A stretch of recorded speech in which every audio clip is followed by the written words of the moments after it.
사랑하는 교우 여러분께 귀하신 주님의 이름으로 문안합니다. 지난 한 주간 주의 은혜 가운데 다들 평안하셨습니까? 이제는 완연히 봄이 온 것 같죠?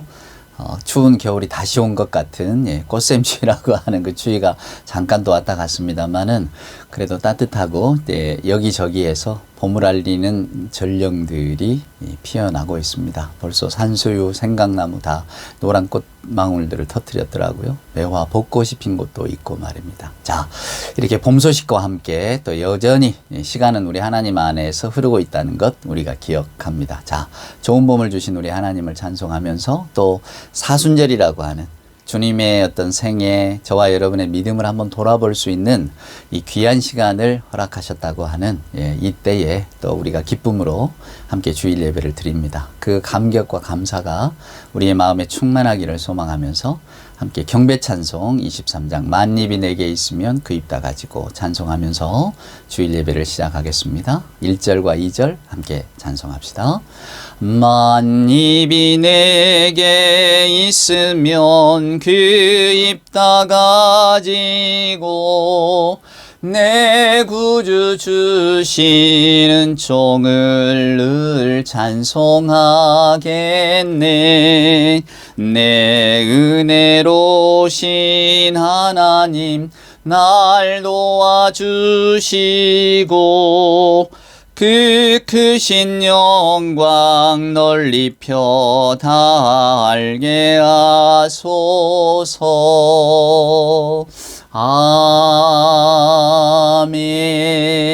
아멘. 사도신경으로 우리들의 신앙을 고백합니다. 전능하사 천지를 만드신 하나님 아버지를 내가 믿사오며 그 외아들 우리 주 예수 그리스도를 믿사오니 이는 성령으로 잉태하사 동정녀 마리아에게 나시고 본디오 빌라도에게 고난을 받으사 십자가에 못 박혀 죽으시고 장사한 지 사흘 만에 죽은 자 가운데서 다시 살아나시며 하늘에 오르사 전능하신 하나님 우편에 앉아 계시다가 저리로서 산자와 죽은 자를 심판하러 오시리라. 성령을 믿사오며 거룩한 공예와 성도가 서로 교통하는 것과 죄를 사하여 주시는 것과 몸이 다시 사는 것과 영원히 사는 것을 믿사옵나이다. 아멘. 성시를 교독합니다. 오늘 함께 교독할 성시는 교독문 126번입니다. 사순절 성시 한 절 교독할까요? 교독문 126번 사순절 한 절씩 교독합니다.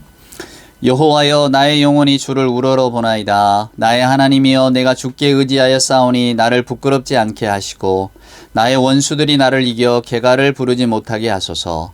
주를 바라는 자들은 수치를 당하지 아니하려니와 까닭없이 속이는 자들은 수치를 당하리이다. 여호와여 주의 도를 내게 보이시고 주의 길을 내게 가르치소서. 주의 진리로 나를 지도하시고 교훈하소서. 주는 내 구원의 하나님이시니 내가 종일 주를 기다리나이다. 여호와여 주의 긍휼하심과 인자하심이 영원부터 있었사오니 주여 이것들을 기억하옵소서. 여호와여 내 젊은 시절의 죄와 허물을 기억하지 마시고 주의 인자하심을 따라 주께서 나를 기억하시되 주의 선하심으로 하옵소서. 여호와는 선하시고 정직하시니 그러므로 그의 도로 죄인들을 교훈하시리로다. 온유한 자를 정의로 지도하시며 온유한 자에게 그의 도를 가르치시리로다. 여호와의 모든 길은 그의 언약과 증거를 지키는 자에게 인자와 진리로다. 아멘. 오늘 예배 찬송은 찬송가 200장입니다.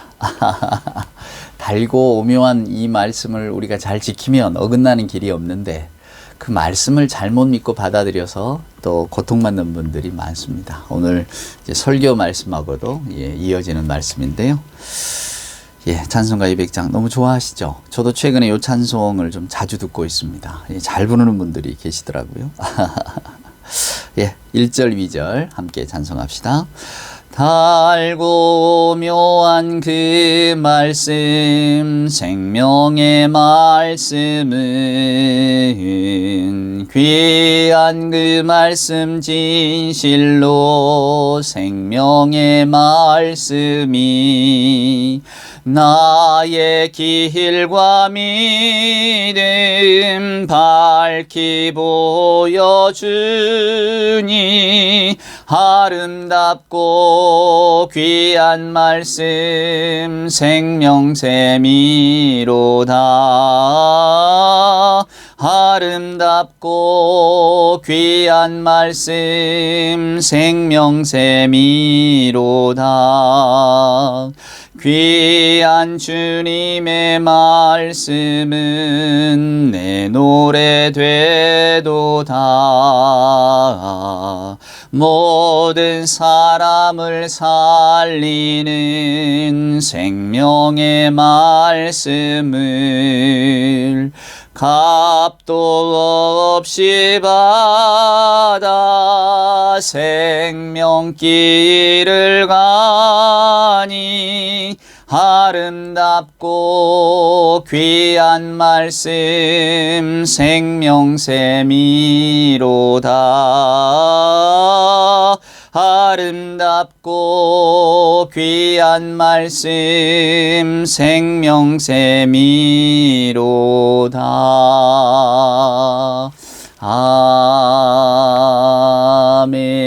아멘.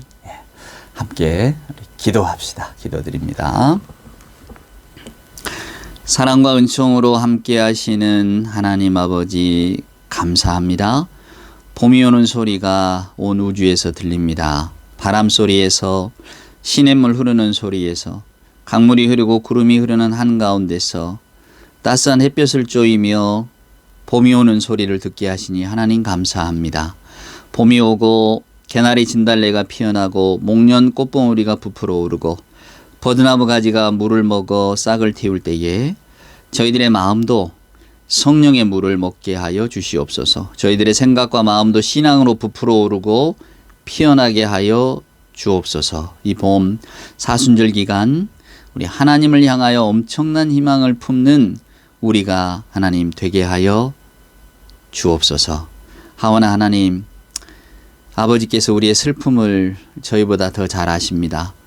두려움 많은 저희들의 영혼이 아무 때나 생기는 염려, 또 우리 스스로 만들어낸 염려 속에 얼마나 쉽게 휩싸이는지 아버지 하나님 아십니다. 하나님 이 시간 간절히 기도합니다. 그 염려들이 얼마나 부적절한 것인지 분별하게 하시고 또 스스로 만들어낸 염려들에 휩싸이지 않도록 당당하게 비워낼 수 있도록 주님 도와주시옵소서. 하오나 주님이 맡기시는 염려를 대할 때에는 겸손히 받게 하시고 그것 또한 짊어질 수 있는 힘도 허락하여 주시옵소서. 하나님, 사순절의 시간을 보냅니다. 이 계절, 이 시절 예수님의 고난과 십자가를 기억하면서 저희들의 삶을 반드시 돌이켜보는 시간 갖게 하여 주옵소서. 지고 가야 할 십자가를 멀리하고 또 이웃의 고통과 아픔은 모른 척한 채 희생보다는 경쟁을 하고 양보보다는 영광을 차지하려 하고 패배보다는 승리를, 청빈보다는 과소비를 부러워하며 욕심과 자기 만족으로 살고 있는 저희들 회개케 하시고 탐욕의 죄를 용서하여 주시옵소서. 그리스도인의 참된 삶을 이 사순절 기간에 우리들의 생활을 돌아보며 한 번 더 깨달아 알게 하여 주시옵소서. 빛과 소망, 빛으로 오신 우리의 소망, 우리 주 예수 그리스도의 이름으로 간절히 기도드리옵나이다. 아멘. 오늘 우리에게 주시는 하나님의 말씀, 오늘은 우리 요한복음에 있는 말씀을 한 절 볼까요? 예수님께서 십자가에 달리셔서 여러 가지 말씀을 하셨는데 그 중에 남기신 한 말씀 한번 보겠습니다. 요한복음 19장입니다. 여러분, 네, 요한복음 19장 25절 말씀 한번 보시겠어요? 요한복음 19장 25절. 예수의 십자가 곁에는 그 어머니와 이모와 글로바의 아내 마리아와 막달라 마리아가 섰는지라. 예수께서 자기의 어머니와 사랑하시는 제자가 곁에 서 있는 것을 보시고 자기 어머니께 말씀하시되 여자여 보소서 아들이니이다 하시고 또 그 제자에게 이르시되 보라 내 어머니라 하신대 그때부터 그 제자가 자기 집에 모시니라. 아멘. 예.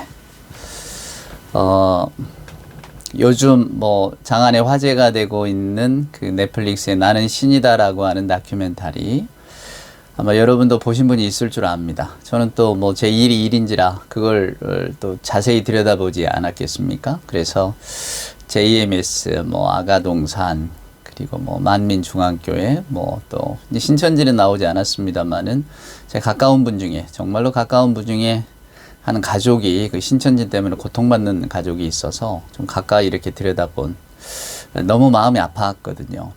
저에게도 좀 도와달라 이런 말씀을 하셨는데 도울 수가 없었어요. 이미 제가 만나도 당신이 목사야? 그럼 나는 당신보다 더 많은 걸 알고 있지? 뭐 이러면서 이야기를 하니까, 원래 여러분 그 제일 깨우기 힘든 사람이 뭐 48시간 일하다가 잠든 사람, 뭐 이런 사람이 아니고요. 제일 깨우기 힘든 사람은 잠든 척 하는 사람이래잖아요. 잠든 척 하는 사람, 깨우기 어렵습니다. 그러니까 안 듣고 또 받아들이지 않으려고 하면 뭐 무슨 말을 해도 정말 견고한 벽 같더라고요. 그래서 저도 목사로서 그때 자괴감을 많이 느꼈는데, 오늘 이제 이런 또 그 세간의 화제가 된 이런 다큐멘터리들을 보면서 우리 신앙이라고 하는 것이 다른 분들에게 실은 귀감이 되고, 나는 그 길을 못 가도 참 그 길을 걷는 분들을 보면 참 존경스럽다. 아니면 내가 지금은 여러 가지 내 좋은 걸 많이 쫓아가지만 나도 언젠가는 그런 신앙인의 마음, 또 신앙인으로서 한번 살아보고 싶다. 이런 마음들을 일으켜야 하는 게 믿음 아닙니까? 근데 어쩌다가 믿음이 다 이렇게 광신적으로 변하고, 도대체 저 사람들 왜 저럴까? 이런.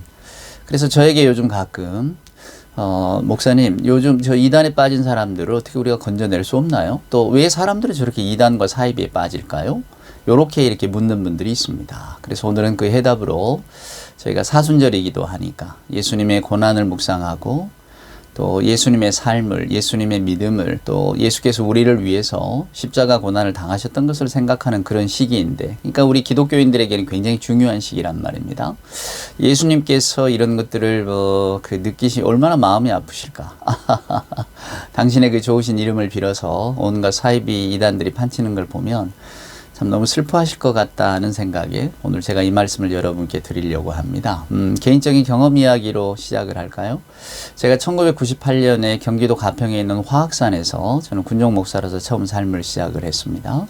근데 그때 그 98년, 99년 어간에 이제 국내에서 어떤 사건이 있었냐면 그 JMS 정명석 관련 사건이 일어났었어요. 해외로 도피하고. 그래서 국방부에게 저희들에게 이제 군종 장교니까 사병들을 면담을 하고 상담을 해서 JMS 신자들을 가려내라, 요런 게 들어왔어요. 그러니까 이제 국방부에서도 야, 이거 큰일 났다 싶은 거죠. 그게 여러분 1999년 일입니다. 지금도 뭐 20년도 훨씬 지난 일인데 여전히 살아있다는 게 좀 가슴 아프죠. 하여간 그래서 제가 1998년 그때의 화학산에서 이제 사병들을 대상으로 이제 그 JMS 요 관련들을 이제 아이들하고 이야기해서 이제 알아내야 되니까 냈어요. 이제 그 교육을 실시를 했죠. 근데 놀랍게도 여러분, 화학산이 여러분 1468m입니다. 그러니까 주일 아침이면 이제 저만 그 1468m 고지를 이제 올라가야 되는 거예요. 예배 인도하러. 그리고 그 옆에 있는 또 매봉이라고 하는 봉우리까지도 제가 또 예배 인도를 하러 갔어야 되는데, 그러니까 하루 2군데 예배를 하러 간 거죠. 근데 그러려면 군에서 이제 그 지프차를 내줍니다. 군용 목사에게. 그러면 이제 운전병이 있을 거 아닙니까? 저를 운전해 주던 애. 저하고 너무 친했죠. 매번 이렇게 매 주일마다 오르락내리락 하고 하니까 얼마나 또 개인적으로 이야기도 하고 또 무슨 연애 상담도 하고 그러지 않았겠습니까? 예. 아주 친하게 지내는 애였어요. 근데 이제 그의 차를 타고 올라가고 이제 그러면서 마침 그때 이제 JMS 이런 것들이 화제가 되고 해서 또 저에게도 어떤 그런 책무가 있곤 해서 그에게 그냥 저는 농담삼아 물어봤어요. 야, 너 혹시 네 주변에 내무실에 JMS 이런 이야기 한 사람 있으면 나한테 좀 이야기 좀 해달라. 이렇게 이야기했더니 걔가 뭐라고 말했는지 아십니까? 목사님, 제가 JMS 신도입니다. 이렇게 이야기하는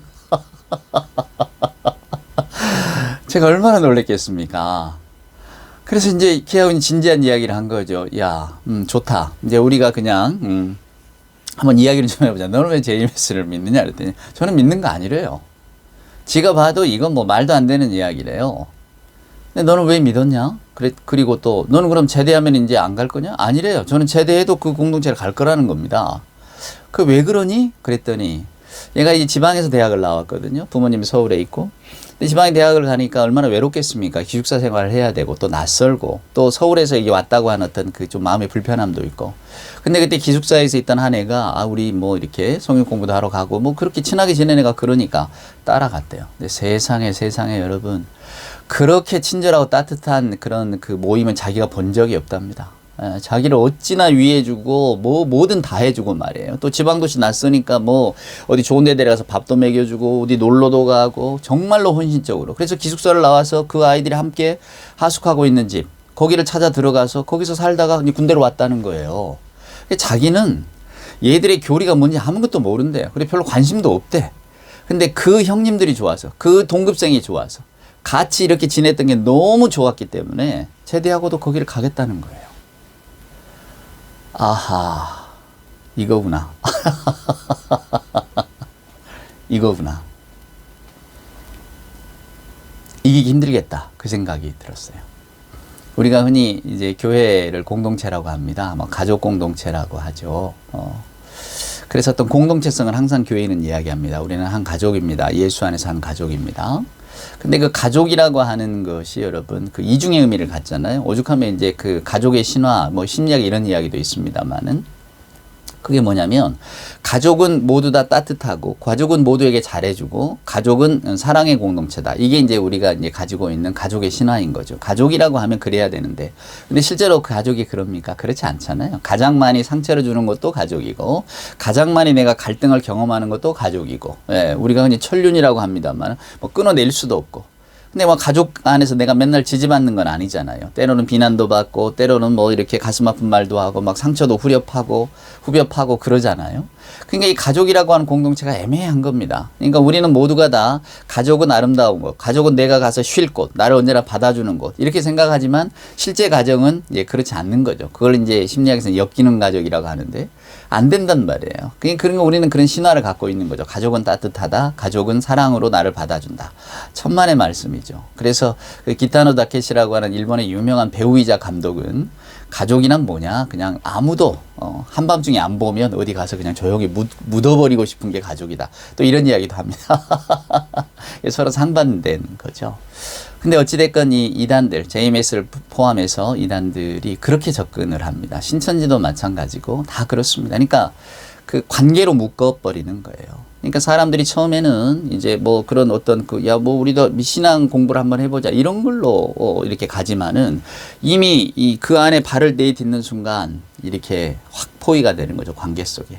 많은 분들이 야, 저런 말도 안 되는 이론을 어떻게 믿냐? 저걸 뭐 교주라고 저렇게 따라다니나? 아니, 저렇게 성폭행하고 성추행하고 또 뭐 재산 다 빼돌리고 저 말도 안 되는 저런 사람들을 아직도 선생님 교주라고 모시는가? 뭐 이렇게 생각하지만은 여러분, 그러나 그 안에 들어가서 이걸 바라보면 또 전혀 달라집니다. 그러니까 이단에 빠지기 쉬운 사람들이 누구냐라고 저에게 물어본다면 자신 있는 사람들이 빠집니다. 저는 또 이렇게 말합니다. 그러니까 그까지 이야기야 내가 들어서 나는 다 물리칠 수 있다. 그러나 여러분 우리가 별반 다르지 않거든요. 이단에 빠진 사람들을 이렇게 보면 많은 분들이 그래요. 그 엘리트도 있던데 좋은 대학 나오고 좋은 직업 가지고 사회에서 막 선망하는 뭐 무슨 뭐 판검사라든가 의사라든가 이런 사람도 많이 있던데요. 또 이렇게 말합니다. 대학 교수도 있고. 지식인들이 왜 그런 데 빠집니까? 빠집니다.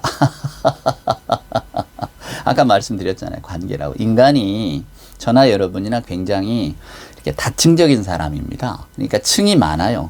우리의 마음은 또 우리의 생각이나 이런 구조들은 정말 다르단 말이에요. 어떤 사람이 뭐 공부를 잘하고 사회에서 선망하는 직업을 가졌다고 해서 그럼 그 사람의 내면이 그럼 어떻게 풍족하냐? 그러지 않은 경우도 있고요. 또 그냥 시골에서 뭐 나는 학교도 짧고 뭐 배우지도 못해서 그냥 농사일하고 소 키우고 뭐 이렇게 그저 내 눈에 보이는 거 뭐 머리 쓰는 일이 아니라 몸으로 움직이는 일을 하면서 합니다라고 하는 분들이 그러면 실제로 이야기를 나눠보면 지혜가 없거나 세상을 뚫어보는 통찰이 없느냐? 그렇지 않거든요. 사람은 그렇게 다 각각입니다. 누구는 어떤 재능, 뭐 뛰어난 체육적인 재능, 운동적인 재능을 타고나기도 하고, 또 누구는 어떤 그런 예술적인 재능, 또 어떤 지적인 재능, 아니면 몸으로 느끼는 재능, 혹은 이렇게 말로 뭘 하는 풀어내는 재능. 이게 우리가 다 그런 재능들이 각각 타고난단 말이에요. 그러니까 달라요. 뭐가 하나 머리가 명민하다고 해서 이단에 안 빠져들고 그거 아닙니다. 그래서 저는 오늘 여러분들에게 간단하게 좀 정리를 해드리려고 그래요. 자, 누가 이단에 빠지는가? 우리는 다 빠질 수 있어요. 있어요. 다 그 안에 들어갈 수 있습니다. 그러면 우리가 논리적으로 그걸 접근하면 이겨낼 수 있는가? 이겨낼 수 없어요. 그냥 나는 이것을 믿기로 한다라고 하는 순간, 혹은 나는 이 공동체가 좋다고 느끼는 순간, 거기에 훅 빠져듭니다. 왜? 여러분 로미오와 줄리엣 생각해 보세요. 서로 원수 집안입니다. 내가 둘이 사랑하면 안 돼. 이성으로는 사랑하면 안 되죠. 근데 어떻습니까? 감정은 이미 사랑하고 있잖아요. 서로 죽이고 죽고 비극적인 결과가 뻔히 보인다 할지라도 그것을 선택하는 것이 사람입니다. 그러니까 논리적으로 설명 안 되는 부분이 너무 많은 거죠. 이단에 왜 빠질까? 첫째는 아까 제가 관계라고 말씀드렸습니다. 어느 누구도 경험할 수 없는 관계를 가지고 그들에게 접근을 합니다. 목적이 있기 때문에. 쟤를 포섭을 해야 되고 쟤를 내가 내 편으로 끌어들여야 되니까 그냥 모든 걸 다 내줄 것처럼 행동을 합니다. 그러면서 그 사람을 구워 삼는 거죠. 그러니까 어떤 사람이 발을 내딛는 순간 나는 이성적으로 판단할 거야. 이미 그게 안 된단 말입니다. 마치 사랑하면 내 모든 걸 다 내준다고 하잖아요. 뭐 입안에 혀처럼 군다고 하잖아요. 그렇게 모두가 다 굴어버리니까. 짜고 작정하고 굴어버리니까 어떡합니까? 예, 빠져들 수밖에 없는 거예요. 사람은 그렇습니다, 여러분. 내 말을 내가 아라고, 내가 지록이말한 말이 있잖아요. 예, 사슴을 가리켜서 저걸 말이라고 하는데 그걸 다 믿어버리면 얼마나 감동되겠습니까? 나를 인정해주고 사랑해주고. 인간은 사랑과 인정에 목마른 사람들이거든요. 그런 존재거든요. 그러니까 거기에 푹 빠져드는 겁니다. 그럼 여러분, 그러면 도대체 좋아요. 빠지는 사람 그렇다 칩시다. 그러면 서로 짜고 이 사람을 우리 공동체로 끌어들여야 되겠다라고 하는 이 사람들의 마음은 뭡니까? 이 사람들도 자기가 그 안에 들어가 있다 보면 야 이게 말도 안 되는데 뭐 이런 걸 느낄 텐데 말이에요. 여러분 사이비단에 왜 젊은 사람이 많은 줄 아세요? 뭐 우리는 젊은 사람이 많아서 뭐가 저희들은 좀 생각이 있을 텐데 그렇지 않습니다. 젊을수록 여러분 그 내면이 허합니다. 그 내면이 허하다는 말은 미래에 대한 어떤 갈증들이 많은 거예요. 나는 뭐가 될까? 뭐가 될 수 있을까? 내가 하고 싶은 것, 뭐 하는 것, 이런 게 너무 많은 거예요. 그러니까 여러분, 이단에 만약에 말입니다. 여러분들이 거기서 잘하거나 아니면 거기에 여러분의 어떤 생활이나 시간들을 많이 쏟아붓지 않고 무슨 요즘 말하는 그런 뭐 JMS나 신천지나 이런 이단에 나이 많은 사람들이 빠져드는 거 보셨어요? 별로 없습니다. 아예 없는 건 아니지만 젊은 사람에 비하면 많이 없어요. 왜 그런 줄 아세요? 이분들은 우리가 나이가 든다는 것은 이제 인생이 어떤 기대를 가지고 살아야 된다는 걸 압니다. 내가 소망했던 것, 내가 꿈꾸던 것들, 내가 포기해야 될 게 어떤 것인가를 안단 말이에요. 근데 젊을 때는 아니잖아요. 갖고 싶은 건 많고 이루고 싶은 꿈은 많은데 내 능력은 거기에 모자라고 또 내가 그걸 이루려고 하면 너무 많은 시간과 공력을 들여야 됩니다. 자, 예를 들어서 자 대학생이 있다고 칩시다, 여러분. 자, 난 대학 2학년이에요. 이제 나는 군대도 갔다 와야 되고 남자니까 군대도 갔다 와야 되고 취직도 해야 됩니다. 근데 내가 취직을 하려고 하는 뭐 어떤 그 공무원이라든가 아니면 어떤 그 고시라든가 이런 좋은 나도 번듯한 데를 가고 싶지 않겠습니까? 근데 거기를 가려면 정말 많은 노력을 해야 돼요. 내 젊음을 다 투자해야 된단 말입니다. 요즘 애들 표현처럼 내 시간을 다 갈아 넣어야만 되는 일인데 그러자니 내가 너무 힘들어요. 군대도 갔다 와야 되고 뭘 해야 되는데. 그러니까 이루고 싶은 건 있는데 내가 지금 해야 될 일들에 대해서 내가 중압감을 갖는단 말입니다. 근데 사이비단은 거기에서 벗어나게 해줍니다. 우리가 이 믿음을 갖고 이 신앙을 가지면 그리고 여기에 몰두하기만 하면 주께서 다 해결해 주신다 이거예요. 신천지가 대표적으로 그런 거 아닙니까? 14만 4천이 차서 신천신지가 이루어지면 이제 온 세상의 물권, 권력, 연권 다 들어올 텐데 재산, 뭐 권력 다 들어올 텐데 그걸 누가 쓰겠느냐? 그건 우리가 쓴다 이거예요. 14만 4천 명 안에 들어가기만 하면 되는데 그 14만 4천에 들어가야 하는 가장 큰 바로미터는 뭐냐? 공부 잘해서가 아니에요. 전도 많이 한 사람. 우리 식구 많이 만든 사람. 네, 그렇게 해서 이 지위가 올라갈수록 14만 4천에 들어갈 수 있는 확률이 높아지잖아요. 밑에 사람보다. 그래서 죽어라 매달리는 겁니다. 그래서 목적은 다 똑같아요. 편하게 살고 싶고 누리고 싶은 것. 여러분 예전에 그 극단 이슬람주의자들이 테러를 합니다. 젊은 애들이 폭탄을 두르고 가요. 왜? 자기 생명이 아깝지 않겠어요? 근데 그 사람들이 그리고 있는 그 폭탄을 두르는 내용을 이렇게 보면 기가 막혀요. 물론 가족이 많이 희생을 당하고 있기 때문에 분노도 있지만 네가 이걸 그래서 지하드라고 하잖아요. 성전에 참여해서 네가 이렇게 순교를 하게 되면 너에게는 천국의 삶이 보장되어 준다. 근데 그 천국의 삶 뭔지 아십니까? 무수히 많은 남자들이 주로 그 폭탄 테러를 실행을 하니까 무수히 많은 여자들, 그 미녀들이 다 너를 기다리고 있다 이거예요. 정말 그 부유한 곳에서 네가 골라 잡을 수 있는 집에서. 여러분 생각이 말도 안 된 것 같죠. 근데 그런 것들이 마음에 오면 그리고 그래? 내가 이렇게 힘든 삶을 안 살아도 돼? 내가 새벽에 일어나서 밤늦도록 공부하고 막 이런 삶을 아둥바둥 안 살아도 돼? 내가 그냥 저렇게 좋은 무리들 나를 항상 위해주고 나와 함께 해주고 내가 어디 영화 보러 가자면 영화도 같이 보러 가지고 이 사람들이 야 우리 저 사람 오늘 전도 한번 해보자 우르르 가는데 더군다나 그게 영적으로 위대한 일이라는데 아 그래 그렇다면 나도 그러지 뭐. 한번 빠져들기 시작하면 그래서 나올 수가 없는 거예요. 인지 부조화라는 게 있습니다. 이게 심리학 이론인데요. 만약에 어떤 사람이 제가 자전거를 사려고 하는데 말입니다. 자전거 종류가 수도 없이 많잖아요. 내가 어떤 자전거를 선택해서 샀어요. 근데 나중에 사람들이 말하기를 야, 너 임마 왜 그런 자전거를 샀어? 하필 좋은 걸 샀어. 그거 뭐 다 따져보고 이건 엉터리 자전거야. 다른 자전거를 샀어야지. 만약에 이렇게 이야기한다면 여러분은 이렇게 말씀하시겠습니까? 아이고 내가 어리석었구나. 아이 그래 맞아. 내가 좀 더 꼼꼼히 살펴보고 살 걸. 아이 내가 왜 저런 바보 같은 짓을 했지? 이러시겠습니까? 대부분의 우리는 이렇지 않습니다. 왜? 내가 바보 되기는 싫으니까요. 나도 생각이 있고 나도 판단이 있고 나도 자전거를 사기 전에 무수히만 리뷰도 읽어보고 했을 거 아닙니까? 그래 놓고 내가 선택했는데 내가 가장 나쁜 자전거를 샀다고 다른 사람들이 이야기한다 한들 그 말들에 동조하면 내가 바보 되잖아요. 그러니까 나는 이제 거기에다 방어 논리를 세우는 겁니다. 야 아니야 나도 다 읽어봤어. 근데 그거는 이게 좋고 이게 나쁘고 저거 나쁘고 이건 말이야 니들이 볼 땐 이게 투박해 보여도 이게 튼튼하고 뭐가 어떻고 여기에 대한 온갖 것들을 이야기합니다. 왜? 내가 바보 되긴 싫으니까요. 그리고 이것이 좋다고 하는 의견에만 귀를 여는 거예요. 이래서 이제 편향 확증 이론이 나오는 겁니다. 우리가 왜 유튜브 같은 거 가짜뉴스 항상 뭐 정치나 이런 거 오고 갈 때 가짜뉴스가 판치잖아요. 이제 그런 것들을 보면 왜 저 사람들이 저런 객관적인 이야기들의 귀를 안 기울일까? 천만에 안 기울입니다. 왜? 객관적인 이유에 귀를 기울이면 결국은 내 선택이 바보 같다는 걸 인정을 해야 되거든요. 사람은 말입니다. 아까 말씀드렸잖아요. 우리는 인정과 사랑을 받고자 하는 존재예요. 그러니까 내가 인정을 받는 게 좋지 내가 난 바보 같았구나 후회하는 것 쉽지 않거든요. 그래서 아예 그쪽으로는 귀를 기울이지를 않습니다. 아무리 그것이 정답이라고 이야기해도 듣질 않아요. 제가 그래도 내가 신학대학원 또 목사로 지금 20년이 넘어서 신학 관련 생활을 30년을 했는데 네가 지금 신천지 가서 한 3개월 배우고 와서 그게 맞다고 이야기하는 거 말이 되느냐 말이에요. 그래서 이건 아니야 라고 이야기를 해도 그건 목사님 생각이고 나는 그게 틀렸다고 생각하고 나는 내가 옳다고 생각한다. 이렇게 말하면 답이 없는 거예요. 우리 인간의 뇌는 말입니다. 여러분 몸에 우리가 신경학적으로 이야기하면 한 2% 정도밖에 안 됩니다. 부피나 이런 것들이 무게라든가. 근데 우리가 가지고 있는 에너지 한 30-40%를 쓴다 그래요. 그러니까 뇌가 항상 피곤합니다. 그래서 뭔가 다른 것 생각하기 별로 여러분 좋아하질 않아요. 그러니까 저나 여러분이 뭔가 새로운 사실이 나오면 막 거기를 뭐 찾아볼 것 같죠. 이게 맞고 틀리고 뭐가 맞고 뭐가 틀리고 판단할 것 같지만 그렇지 않습니다. 뇌가 게으르기 때문에 내가 어떤 사안을 볼 때에 나는 이게 맞는 것 같아라고 하면 그 맞는 것에만 귀가 열려요. 틀렸다고 하는 것은 공부하기를 싫어요. 제껴버린단 말이에요. 몸도 마찬가지입니다. 새해 들어서 여러분 새해 결심 세우셨죠? 작심삼일이라고 하는 이유가 뭡니까? 몸은 편한 걸 찾거든요. 그동안 익숙한 걸 찾는다 그 말입니다. 그러니까 매번 아침이면 8시, 9시에 일어나던 사람이 나 올해부터는 내가 새벽기도에 나가볼 거야. 3일 나가면 못 나간다 그 말이에요. 왜? 몸은 그걸 기억하고 있거든요. 7시, 8시, 9시까지 자던 기억을. 그러니까 새벽 4시에 알람 맞춰서 일어나는 걸 싫어해요.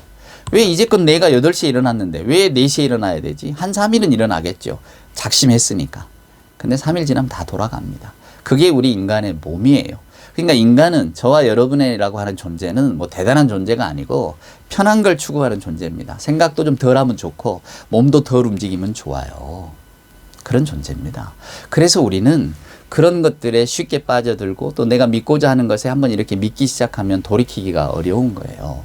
그리고 사회비단 왜 젊은 애들이 많은가? 그 애들이 원하는 걸 다 채워주기 때문에 그렇습니다. 그러니까 내가 뭔가 얻을 수 있다.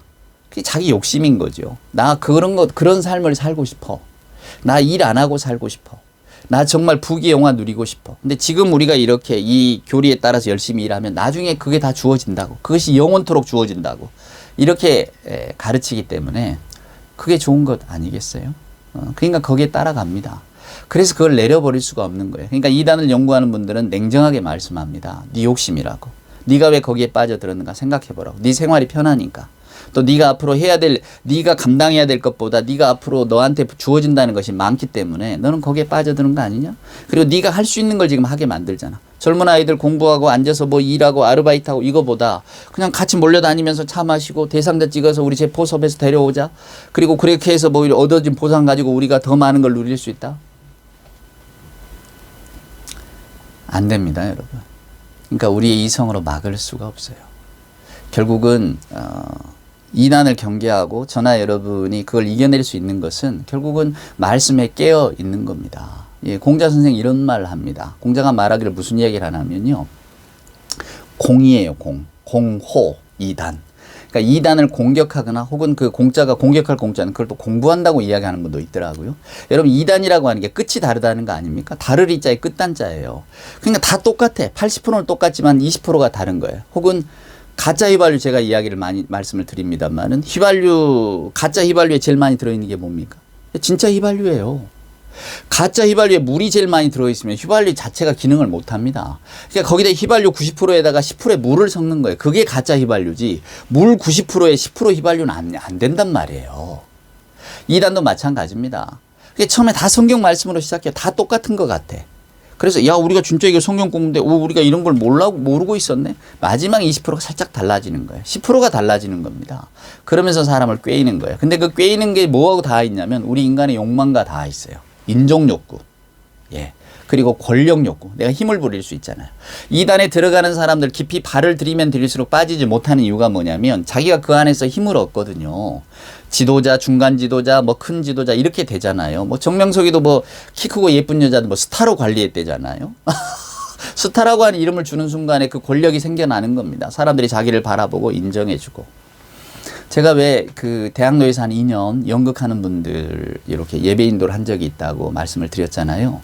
그때 제가 느꼈던 게 그겁니다. 자, 연극을 하거나 하여간 엔터테인먼트 뭐 그런 쪽으로 나가는 분들은 노래도 잘하고요. 그냥 이 사입 이단이 말하는 것처럼 얼굴도 예쁘고요. 남자들 멋있게 생겼고요. 키도 큽니다. 다 조건들이 좋아요. 그러니까 우리가 배우라는 게 아닐 빼자잖아요. 이게 사람이 아닌 거예요. 저나 여러분 같은 평범한, 여러분 죄송해요. 평범하지 않은 분들 이해하세요. 평범한 얼굴, 평범한 외모를 타고난 분들은 그래서 뭐 배우 한다는 이야기 안 합니다. 뭔가 좀 뛰어나고 뭔가 좀 이렇게 남들이 볼 때 와 하는 게 있어야 하는 거예요.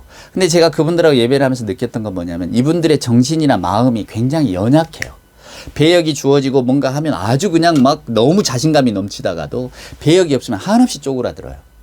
한없이 작아진단 말입니다. 자기는 뭐 가치 없고 남들이 볼 때는 야, 그 얼굴로 뭘 못해 이렇게 이야기하지만 농담 삼아서. 근데 그분들은 아무것도 못하는 거예요. 자기를 비하하고 오히려 내가 못나서 그렇다고. 제가 보기에는 그게 아닌데. 그래서 그 인연의 사역이 자꾸 그분들을 좀 마음을 좀 이렇게 북돋는. 예. 우리가 주님 안에서는 그렇게 상처받을 필요도 없고 자기를 비하할 필요도 없다. 요렇게 이야기를 하고 그들을 격려하고 위로하는 그런 그런 어떤 그 말씀들을 많이 나눴었거든요. 그러면서 아, 그렇구나. 저분들 내면이 저렇게 허하구나. 그러니까 결국은 사람한테 인정과 사랑을 받으면은 막 이렇게 고향이 되지만 왜 칭찬은 고래도 춤추게 한다는 말처럼. 근데 이게 인정과 사랑이 떠나간다 생각하면 견딜 수가 없는 거예요. 근데 이단들은 그걸 채워주거든요. 서로 인정하고 사랑하고 또 거기서 직급을 조금이라도 올리려고. 그러니까 많은 사람 막 포섭하는 거죠. 가족도 포섭하고 누가 뭐라 그래도 막 나가고 뭐 집 나가고 이러면서 다 땡긴단 말이에요. 그런 것들이 결국은 인정과 사랑의 욕구에 대한 결핍에서 비롯된, 저는 그렇게 생각합니다. 그래서 저나 여러분은 모두가 다 한번 이단의 어떤 그 마수에 걸려들면 다 빠질 수밖에 없다고 제가 이야기하는 거예요. 나는 이성적이고 논리적이고 냉철해서 그런데 안 빠져요. 천만의 말씀입니다. 여러분 그렇게 과신하지 마세요. 그래서 결국 저희들이 할 수 있는 거는 이겁니다. 말씀을 가지고 우리가 이것을 이겨내야지 하는 거예요. 자, 공자 선생 이야기가 여기까지 왔는데 공자가 논어에서 그렇게 이야기합니다. 공호 이단, 이단을 공격하거나 공부하다가 어떻게 되느냐? 사해. 사라는 게 그렇게 하면 결국 그렇게 된다는 뜻이거든요. 해로울 뿐이다 그거예요. 해로울 뿐이다. 그러니까 이단을 공격하거나, 그래서 어떤 분들은 다르다고 사람을 공격하면 그거 해가 돼요. 이렇게 이야기하는 분도 있고, 뭐 해석이 다 차이니까. 또 어떤 분은 이단을 공부하면 결국은 안 좋게 됩니다. 해롭습니다. 이렇게 보는 분도 있습니다. 근데 저는 그 후자예요. 이단을 공부하면 내가 뭐 이렇게 알면 잘 될 것 같죠? 안 됩니다. 거기 이단이라고 하는 것들이 얼마나 무섭게 우리 마음의 그 약한 고리를 꽉 꿰고 있는데요. 그래서 저는 공부하기보다 나 신천지 교리가 뭔가 알아봐야지 소용없습니다. 이미 거기에 한번 빠지기 시작하면 훅 빠지는 거고요. 야 이거 엉터리야 보기 시작하면 다 엉터리로 보여요. 예. 그런데 오늘 저는 그래서 여러분에게 오늘 이 성경 말씀을 빌어서 뭐가 진짜 신앙인인가를 보여드리려고 그래요. 자, 오늘 예수님이 십자가에 달리실 때 주변에 4여자들이 모여 있습니다. 십자가 밑에 제자들은 다 도망가 버렸죠. 그리고 그 밑에는 예수님의 어머니도 있어요. 근데 오늘 여기 사랑하는 제자는 요한입니다. 요한복음을 기록한 요한인데요. 요한에게 예수님이 부탁을 하는 겁니다. 여자여 보소서 아들입니다. 그리고는 요한에게는 보라 내 어머니다 이렇게 이야기합니다. 근데 어떤 분은 어떻게 예수님의 어머니한테 그냥 여자라고 말할 수 있습니까? 이렇게 시비 거는 분도 있던데 말도 안 되는 소리예요, 여러분. 원래 이단 교주들이 다 반말합니다. 무당들이 다 반말해요. 그래서 야 봐라 말이야. 예수님도 엄마한테 여자여 하지 않았느냐고. 나는 예수 따라간다고. 엉터리 말이에요. 말도 안 되는 이야기입니다. 예, 그저 공손어칭이라고 보시면 되고요. 그러니까 우리가 그때 유대의 풍습을 모르기 때문에 그냥 이걸만 가지고 여자 이렇게 예수님이 어머니한테 야 여자요 이렇게 이야기했겠습니까? 전체를 보시라고요. 우리 예수님은 그런 분이 아니셨어요. 오늘 어머니에게 말합니다. 어머니 요 아들입니다. 이제 이 요한을 의지 삼아서 하십시오. 이렇게 말씀하기도 한 것이고요. 요한에게는 이제 내 어머니다. 실은 예수님과 이 사도 요한 간의 인척관계가 있거든요. 다 이게 인척관계 제자들 가운데는 서로 인척관계들이 많이 있으니까 그러니까 어떤 관계들이 있었을 겁니다. 자, 이 말씀은 뭘까? 우리는 2가지로 해석을 할 수 있어요. 하나는 예수님이 자기를 잃고 슬퍼하실 어머니를 위로하기 위해서 어머니 이제 나는 비록 하나님의 일을 하러 이 십자가를 지지만은 그래서 이제 어머니 곁에 없지만은 어머니 이제는 요한을 아들 삼아서 하십시오. 어머니를 위로한 것입니다. 또 이 요한에게는 이제 어머니처럼 모셔줘. 나는 이제 먼저 내가 육신의 아들로 어머니를 모실 수 없지만 이제는 네가 제자인 네가 내 어머니를 좀 모셔달라 이렇게 인간적으로 부탁하는 것일 수도 있어요. 근데 또 어떤 분들은 이게 너무 인간적이라고 생각했든지 아닙니다. 실은 마리아를 교회에게 부탁한 겁니다. 그래서 이제 천주교는 이걸 가지고 이제 마리아 숭배로 또 섬기죠. 야 이게 마리아가 교회의 어머니다 말이야. 보라 내 어머니다라는 게 비록 요한에게 이제 너 육신의 어머니처럼 모셔라 이 말이 아니고 이제 이분이 교회의 어머니가 된다. 너희 공동체의 어머니가 된다. 이렇게 이야기했다는 해석도 있습니다. 예. 그러니까 또 교회 공동체를 강조했다는 분도 있죠. 이제는 예수님도 그러잖아요. 식구들이 미쳤다고 사람들이 당신 아들 미쳤다고 하니까 마리아하고 또 그 형제들이 또 예수를 데리러 왔잖아요. 그때 예수님이 누가 내 형제고 어머니냐. 이게 하나님의 뜻대로 하는 사람 다 형제고 어머니다. 이렇게 이야기하시잖아요. 매정하게 들리듯이. 그래서 이제 그 말씀을 빌어서 이게 육신의 어머니를 부탁했다는 말이겠습니까? 그냥 교회는 이제 한 가족이라 그 말씀이지요. 또 이렇게 해석하는 분도 있어요. 정확하게 이 말씀이 어떻게 해석된다? 저는 말씀을 못 드리겠어요. 그러나 단지 저는 이것이 교회가 한 공동체다. 이제는 이제 하나님 안에서 우리가 다 같은 식구들이다. 이렇게 말씀하셨든지 또 우리가 인간적인 마음으로 아들된 입장으로 어머니의 눈물을 위로하려고 이제 가까운 제자애가 어머니의 노우라든가 아니면 우리 어머니를 좀 살펴달라고 그건 마땅한 마음 아니겠습니까? 이렇게 이야기한 것인지 저는 정확하게 모르겠어요. 그리고 정확하게 그걸 판단하고 싶지도 않아요. 그러나 여기에서 이렇게 얻어지는 우리가 요한복음이나 또 사복음서를 쭉 읽어보면서 느끼는 예수님의 이 당부의 말씀은 다 포함이 된 겁니다. 그 중에서도 저는 특히 어머니의 상한 마음을 더 달래려고 하는 예수님의 그 깊으신 마음이 있다라고 생각해요. 그리고 어머니에게 말합니다. 이제 이 요한을 아들 삼아서 또 요한뿐이겠습니까? 제자들 다 아들 삼아서 그렇게 서로 위로하며 사십시오. 우리 하나님의 나라가 예비되어 있습니다. 이렇게 말씀했겠지. 그러니까 제가 드리고 싶은 말씀은 이거예요. 예수님은 하나님을 믿으려면 가족관계를 다 끊어야 된다. 이렇게 말씀하신 적이 없어요. 예수님이 이 땅에 인간의 몸을 입고 같이 사셨다는 그 의미는 뭐냐면 그래서 히브리서의 말씀처럼 모든 고난을 다 겪은 분이라고 이야기한 게 뭐냐면 여러분 예수님도 우리를 너무 잘 알고 계신다는 거예요. 우리와 똑같은 육신의 몸을 입고 이 땅에 살면서 인간의 감정들을 다 경험하셨다는 겁니다. 그래서 우리의 모든 고통을 다 아시는 분이 그분이세요. 우리의 슬픔도 알고 우리의 연약함도 알아요. 우리의 해결되지 못한 문제도 우리 주님은 다 알고 계신다 그 말이에요. 가족인데 내가 왜 가족 안에서 상처받고 있는지, 가족인데 내가 왜 사랑받지 못하는지, 왜 우리는 한 가족인데 서로를 위하지 못하는지 그 마음 아픔을 주님은 다 아신단 말이에요. 행복한 사람은 행복한 사람대로 가지고 있는 고통이 있다는 것도 다 아신다 그 말이에요. 우리 주님이 인간의 모든 감정과 경험, 그 어떤 그 슬픔들을 다 경험하셨기 때문에 우리 주님은 그걸 다 알고 계시는 분이에요. 그래서 우리 주님은 저와 여러분에게 그거 다 쓸데없는 것이다. 하나님 안에서 온전히 고양된 이성만 있고 신앙만 있으면 된다. 이렇게 이야기하는 분이 아니시라고요. 제가 늘 말씀드립니다만은 신앙은 영적인 겁니다. 신앙은 우리가 하나님을 만나고 하나님 안에서 소망을 얻는 것은 어느 누구도 우리가 받은 그 기쁨은 어느 누구도 알 길이 없어요. 그게 영적인 깨달음이에요. 하지만 그 깨달음을 가지고 살아가는 육신의 삶은 지극히 건강하고 건전한 겁니다. 사람들이 볼 때 왜 저 사람 저래? 이게 아니란 말이에요. 아, 나는 저렇게 살지 못하지만 그래 맞아 저렇게 사는 게 어쩌면 깨끗하고 귀한 삶이야. 이런 게 신앙인의 모습 아닙니까? 그리고 우리가 그런 모습을 따라서 살려고 애쓰는 거 아니에요? 재산을 불리고 여자를 취하고 해외 놀러 다니고 뭐 이재록이 말처럼 내가 그거 뭐 도박하고 싶어서 했겠어요? 앉아 있으려면 허리 아픈데 교회 지을 돈이 좀 나올까 해서 했다. 그런 말도 안 되는 이야기를 들으면서 아멘하고 있다는 게 기가 막힐 노릇이죠. 제3자에게 그런 이야기를 해보세요. 말도 안 된단 말이에요.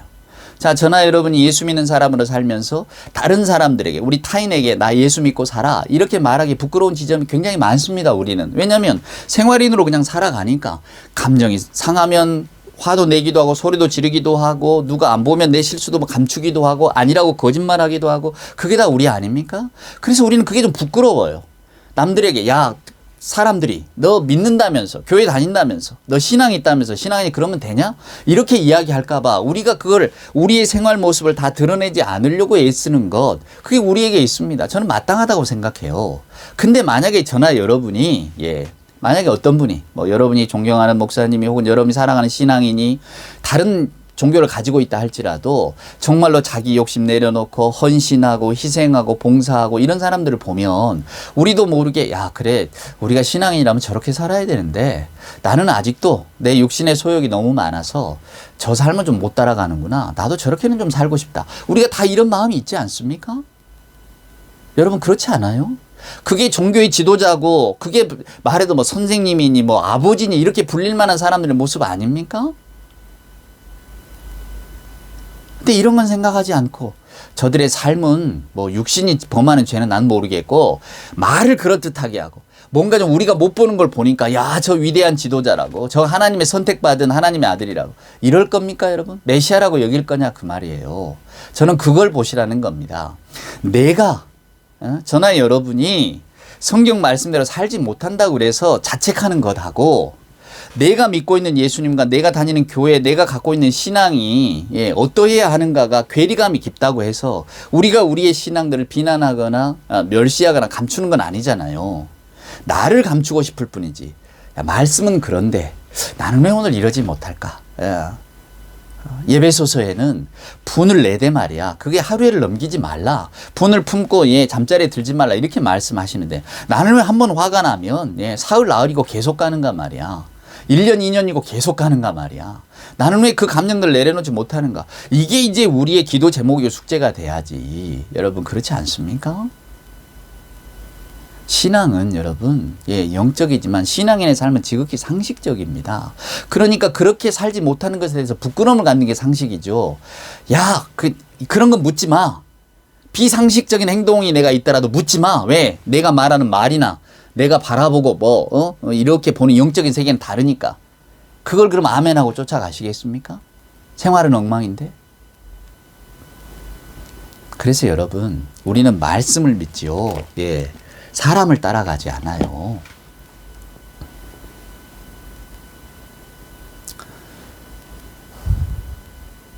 그래서 오늘 말씀을 잘 기억하십시오. 제가 좀 분했나 봅니다.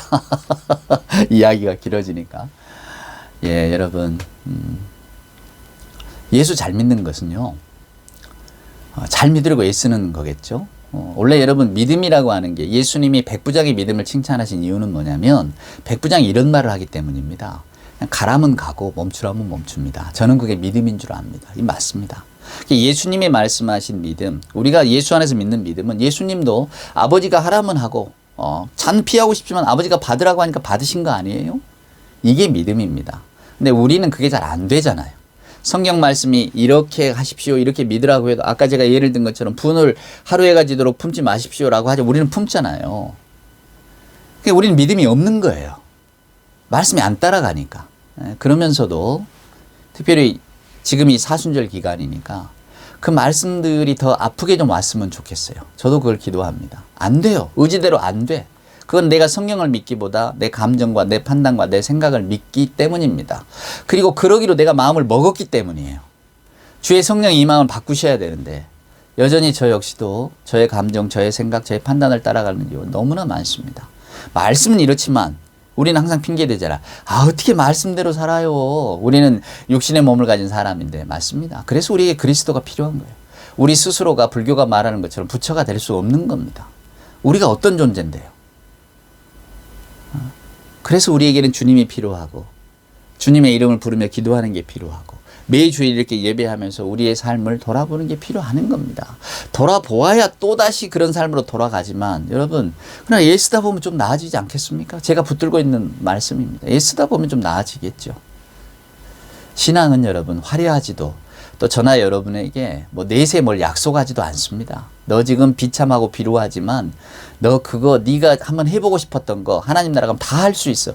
이렇게 말씀해 주는 게 아니에요. 근데 욕심을 믿는 거지 우리가 말씀을 믿는 겁니까? 우리 욕심대로 살려면 우리 예수님처럼 젊은 나이에 십자가에 돌아가시면 되겠어요, 여러분? 여러분이 아무리 예수님을 사랑하고 좋아한다고 해도 그래 너 예수 믿고 사랑하니까 예수님처럼 그러면 젊은 나이에 십자가에 못 박히자. 누가 이 길을 따라가겠냔 말이에요. 그러니까 여러분 제발 여러분의 마음이나 욕심이나 그런 데에 신앙의 뿌리를 두지 마시고 하나님의 말씀 가운데 뿌리를 내리십시오. 예수님은 우리의 현실의 삶을 무시하지 않으셨어요. 현실의 삶이 얼마나 소중하다는 것도 일러주셨지만 그럼에도 불구하고 우리가 더 큰 하나님의 나라를 소망하면서 날마다 그 나라를 기다리면서 살아야 된다는 것도 일깨워 주셨습니다. 그게 바로 오늘 말씀에 들어있는 핵심이에요. 여기에 우리 인간 생활의 모든 게 들어있잖아요. 어머니를 위로하고 아들에게 부탁하는 그 마음 말입니다. 우리는 우리의 삶을 성실하게 또 감사하게 감당해야 될 이유가 여기 있는 겁니다. 그러면서도 그 삶에 매몰되지 않고 우리는 여러분 공놀이하는 어린애가 아니잖아요. 공놀이하는 어린애들은 공놀이에 그 공에만 마음 뺏기잖아요. 그러니까 차도에도 뛰어들고 다 그런 거 아닙니까? 근데 우리는 어른이 됐잖아요. 어른이 됐다는 것은 다 살필 줄 안다는 겁니다. 근데 여전히 그냥 돈에만 마음 뺏기고 성공에만 마음 뺏기고 이렇게 달려가다 보면 언제 빵 차가 나와서 부딪혀도 우리는 거기에만 마음 팔려 있으면 그냥 그럴 수밖에 없는 겁니다. 그래서 오늘 말씀을 기억하시면서 우리의 삶을 선하고 감사하고 충성으로 살 때 그러나 하나님의 나라를 항상 소망하는 마음. 우리는 하나님의 심판이라고도 이야기하고 하나님의 개입이라고도 말하잖아요. 그래요. 하나님 앞에 가서 우리가 뭔가 그래도 부끄럽지만 그래도 하나님 저는 이 말씀은 좀 붙들려고 살려고 애썼습니다. 그거 아시지요? 라고 하는 어떤 그런 낯짝은 좀 있어야 되지 않겠습니까? 그래도 수십 년을 예수 믿었는데 아니면 이제 믿기로 시작했다면 신앙은 화려하지도 여러분의 어떤 우리의 욕구 내가 해보고 싶은 것을 다 이루어진다 약속하지도 않습니다. 그저 이 땅의 삶을 잘 감당하면서 그러나 하나님의 나라 오실 주님을 기억하면서 감사함으로 은혜로 모든 것들이 이렇게 충만하게 채워진 마음으로 살아가라. 내 어떤 삶의 조건의 어떤 결핍 때문에 흔들리지 말고 예수로 충만하게 살아가라. 이렇게 말하고 있습니다. 자, 그런 기쁨이 저와 여러분에게 가득히 넘쳐나는 사순절이 되기를 주님의 이름으로 축원을 드립니다. 기도하시겠습니다. 이제는 우리 구주 예수 그리스도 크신 은혜와 아버지 하나님의 만극하신 사랑하심과 자비하신 성령님의 함께하심이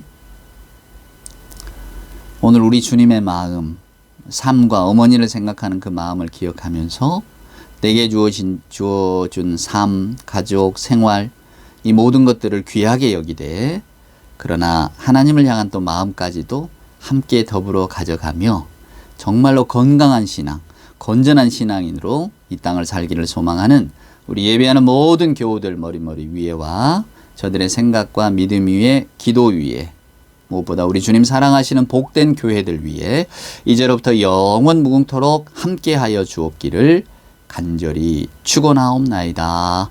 아멘.